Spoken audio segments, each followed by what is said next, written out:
Alright, we're talking about the time matrix. So the first thing we did was we laid down some foundational principles, and then we provided some tools. And then I asked you to actually track your time. So foundational principles about time, $86,000, and that whole money metaphor. And then we talked about some tools of managing or maximizing the utilization of your time, high impact or high return or high leverage activities, low return activities, time blocking, and the such. And then I asked you to actually track your time. I gave you a tool to track your time, to take a look at where that time went.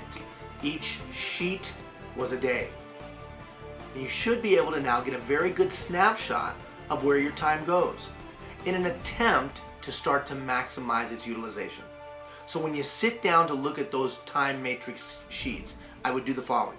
First of all, I'd have my list of high return or high leverage activities next to me.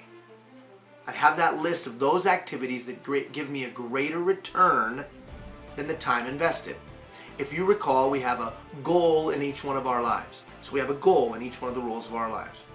And in each one of those roles that we play, there are some activities that give us a greater return, and there are some activities that give us less return for the time that we put in. So I want that list next to me when I start to look at my time matrix sheet for each day. Now when I look at that day, the first thing I'm looking for is trends.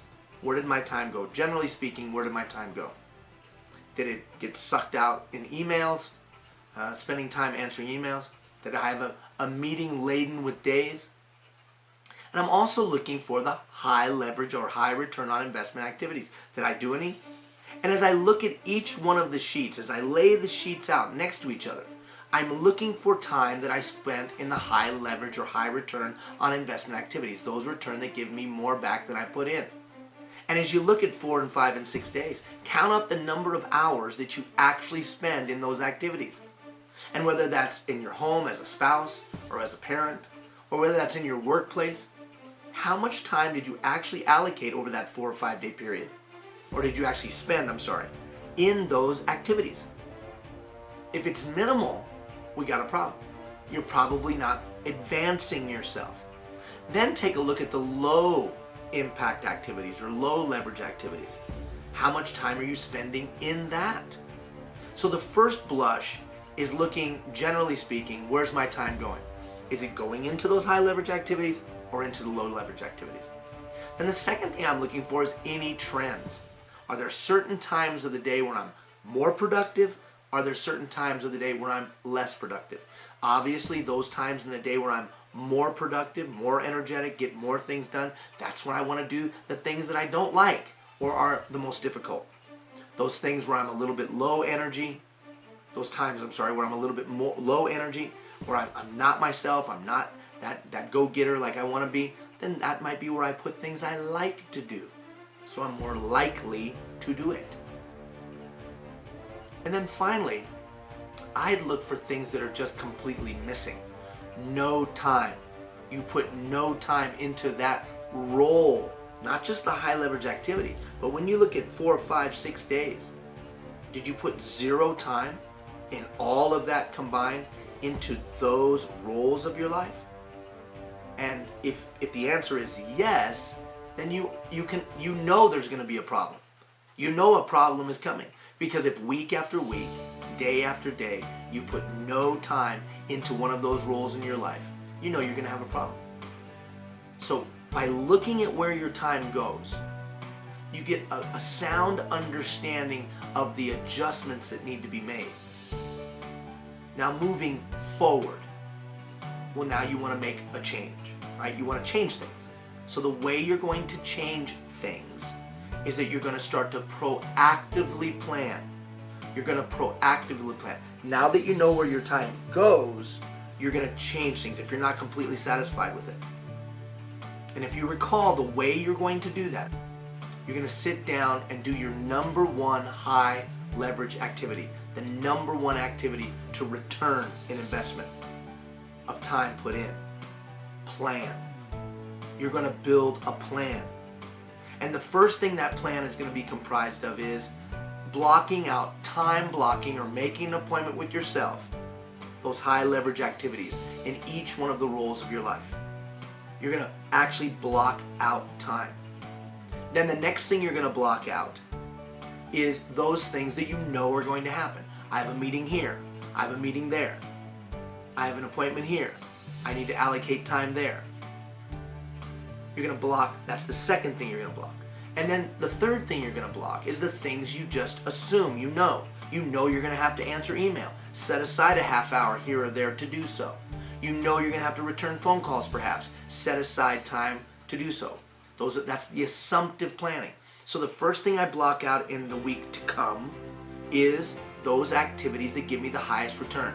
They may not be urgent, but they are important, so I block them out. They move me closer to my goal every week. Then I block out the things I know are going to happen or know I need to have done. So a meeting, a conversation, emails, phone calls, or that I've got to do some work because there's a deadline coming in 2 weeks. I block those things in. And then I'm going to do some assumptive planning, things that I just assume and know are going to be required of me. I'll set aside some time. So the whole point of looking back and analyzing was to get a good sense of where's my time really going. I'm overwhelmed. Are you overwhelmed, or are you just not controlling what you have and then proactively maximizing its utilization? Now that you've looked back, I want you to project forward. I want you to project forward to what is going to happen.